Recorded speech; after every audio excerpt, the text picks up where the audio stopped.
안녕하십니까. 오늘도 매일 교과의 나눔에 오신 우리 성도님들 환영합니다. 오늘은 수요일 이삭과 리브가라는 제목으로 말씀을 나누고자 합니다. 다 같이 기도하고 시작하겠습니다. 하늘에 계신 아버지 하나님, 오늘도 우리를 정말 귀한 존재로 불러주시고 또 삼아주시고 또 인도해 주시니 감사합니다. 이 시간 정말 신실한 아내로서의 모습을 찾기를 원합니다. 말씀으로 교훈하여 주시옵소서. 모든 것 주님께 맡기고 감사드리며 사랑 많으신 예수 그리스도의 이름으로 기도드리옵나이다. 아멘. 오늘 교과는 노년의 아브라함을 조명해 주고 있죠. 아브라함은 이제 노년이 되었어요.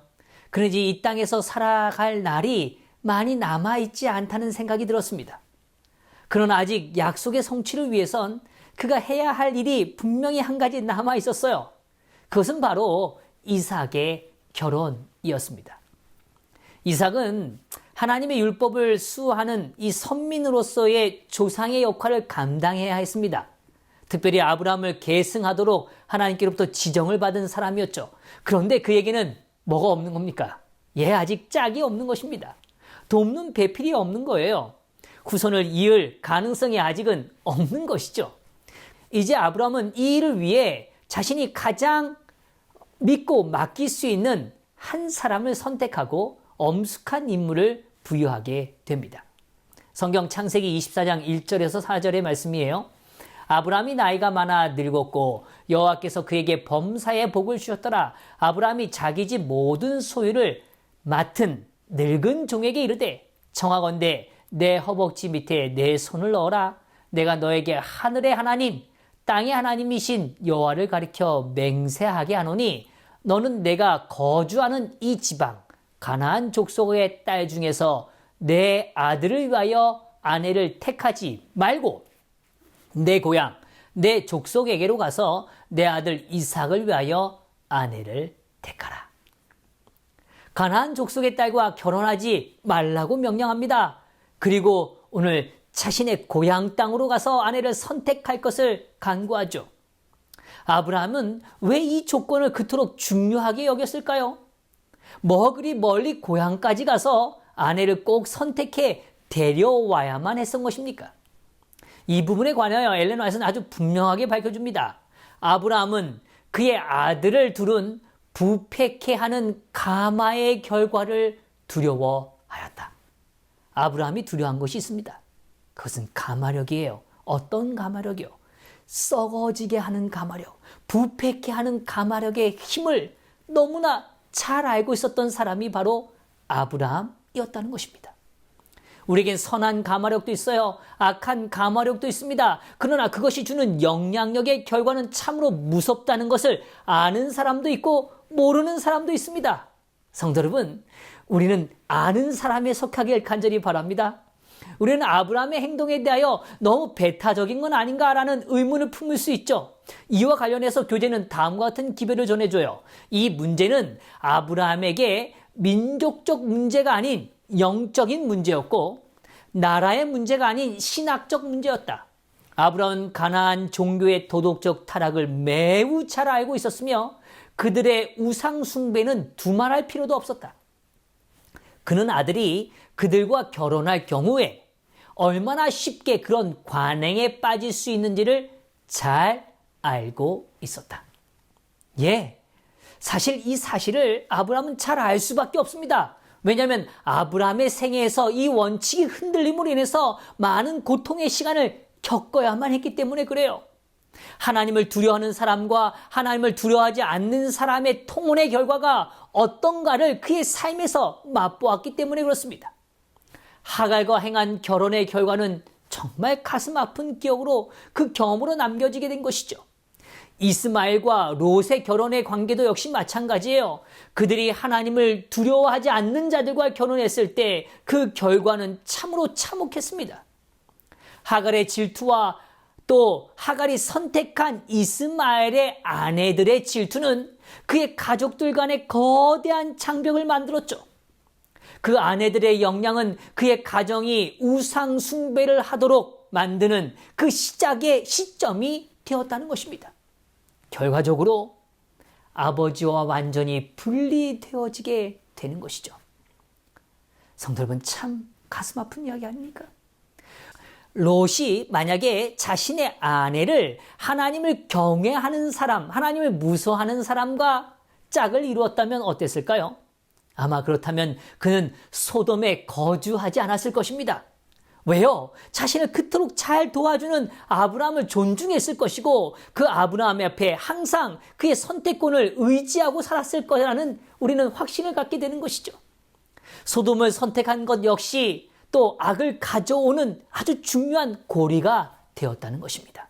엘렌 왓은 이러한 결합이 어떠한 희생을 치르게 될지에 대하여 다음과 같이 밝혀줍니다. 만일 하나님을 경외하지 않는 사람과 연합한다면 그는 조화를 위하여 원칙을 희생할 위험이 있었다. 성도 여러분, 원칙을 고수한다는 것 참 어렵습니다. 분위기라는 게 있지 않습니까? 조화를 위한 분위기요. 그 분위기에 찬물을 끼얹지 않고 싶은 마음 말이에요. 그것 때문에 그 원칙을 희생하고 싶은 위험이 우리에겐 존재하게 된다는 것입니다. 앞서 살핀 바와 같이 교회가 이방 민족과 결혼을 맺게 될 때 어떠한 일들이 펼쳐질지에 대하여 역사는 분명하게 보여주고 있어요. 교회는 점차적으로 인지하지 못하는 동안에 참된 신앙으로서 멀어지기 시작하는 겁니다. 원칙들이 하나씩 무너져 가게 된다는 것이죠. 그로 인하여 음행의 역사가 시작되었다는 것입니다. 성도 여러분, 꼭 기억하세요. 조화를 위하여 원칙을 희생할 위험이 우리에게 다가오고 있는 것입니다. 저는 이 표현이 얼마나 실제적인 주제인지를 좀 강조하고 싶어요. 교회가 힘을 잃어가요. 교회가 거룩한 능력을 상실합니다. 그것은 세상과 조화를 이루기 위한 노력 때문에 일어나는 일들이라는 거예요. 우리는 세상을 향하여 빛을 비춰야 하는 존재들이죠. 그들에게 도움이 되어야 합니다. 우리는 그들에게 거룩한 가마를 주어야 하는 주체가 되어야 되는 거예요. 그러나 안타깝게도 교회는 자꾸 조화라는 이름으로 우리의 약한 가마력, 그래서 오늘 우리의 가마력이 잃어버릴 뿐만 아니라 악한 가마력에 젖어들게 되고 있다는 것을 보여주는 것입니다. 성도 여러분, 오늘 우리에게 주신 거룩한 원칙을 지키고 살아간다는 건 너무너무 중요한 일이라는 것입니다. 이 결혼의 과정에서 우리가 주목하게 되는 몇 가지 점을 조금 더 생각해 보려고 해요. 충실한 아내로서의 자질을 좀 더 확인하게 되는 것이죠. 첫 번째로 리브가는 이 아브라함의 가문이 가진 아름다운 품성의 열매를 가졌던 여인이라는 것입니다. 늙은 종은 이제 나홀의 성 하란에 이르게 됩니다. 그는 지방에 있는 여인들이 그 저녁에 물을 길러 오는 모습을 보게 됩니다. 이 우물에 가까운 성곽에 멈춰져 있는 그 시점에서 그들을 바라보게 되는 거죠. 그때 이 늙은 종은 걱정스러운 생각이 들었어요. 나의 선택이 얼마나 중요한가? 내가 이 선택에 실패한다면 어떤 결과가 있을까? 그의 마음이 두려움이 있었습니다. 걱정스러움이 있었어요. 왜요? 장차 미칠 결과를 생각했기 때문이죠. 그때 그는 하나님께 간구합니다. 하나님, 저를 지도해 주십시오. 성경은 이렇게 밝혀주죠. 한 소년에게 이르기를 청하건대 너는 물동이를 기울여 나로 마시게 하라 하리니 그의 대답이 마시라. 내가 당신의 낙타에게도 마시게 하리라 하면 그는 주께서 주의 종 이삭을 위하여 정하신 자라. 이로 말미암아 주께서 내 주인에게 은혜 베푸심을 내가 알겠나이다. 주인의 집에서 그는 항상 실행하는 친절과 대접에 익숙했던 사람입니다. 그래서 그는 이제 하나님께서 선택하신 처녀임을 지적해주는, 그리고 알려주는 분명한 한 예의 있는 행동을 요구하고 하나님에게 그 사인을 보내게 된 거죠. 하나님, 이 사인을 보게 되면 그건 하나님의 뜻입니다 라고 말하는 것입니다. 삶의 향기가 익숙한 대상을 찾기 원했던 거예요.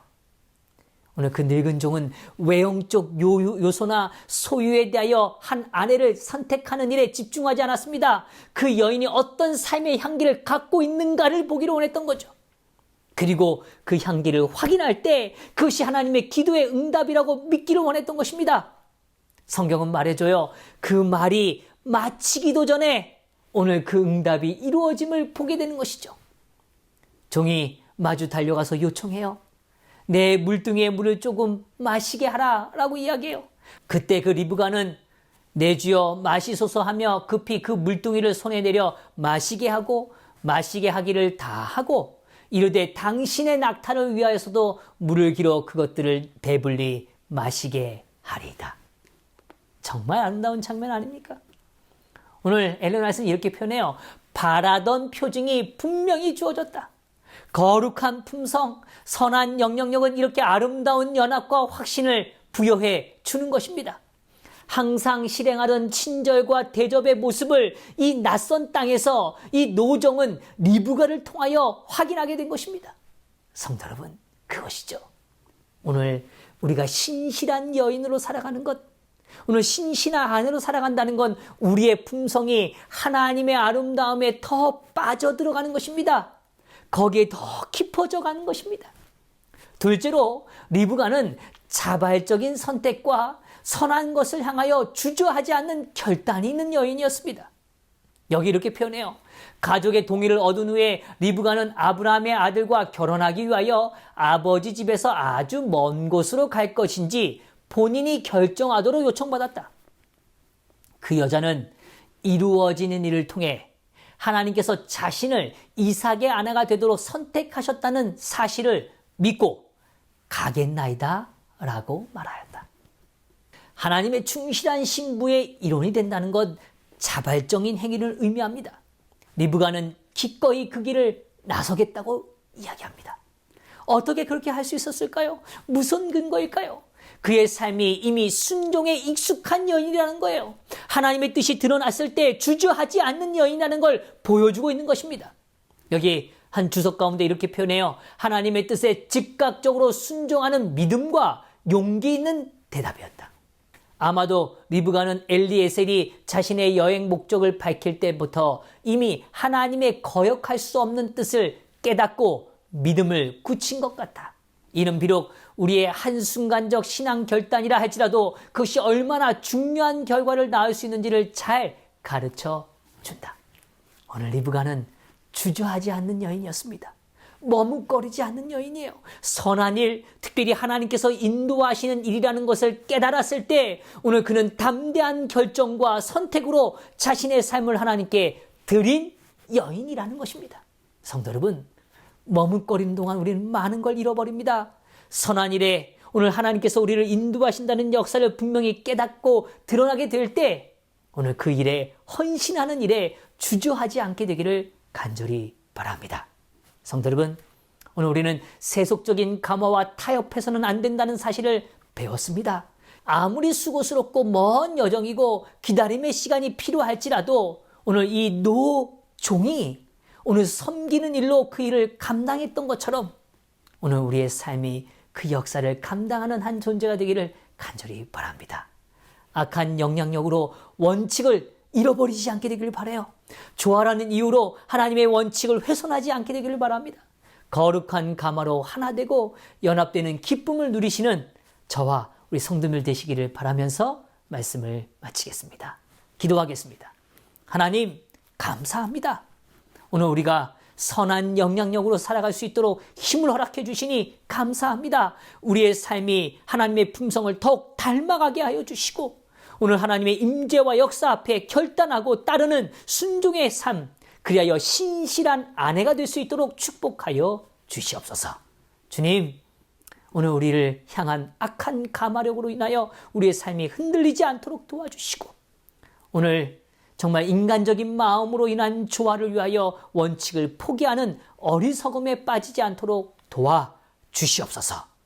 오늘 정직하고 신실하고 친절하지만 하나님의 원칙 앞에 서 있는 귀한 백성이기를 간절히 바라며 오늘 사랑 많으신 예수 그리스도의 이름으로 기도드리옵나이다. 아멘.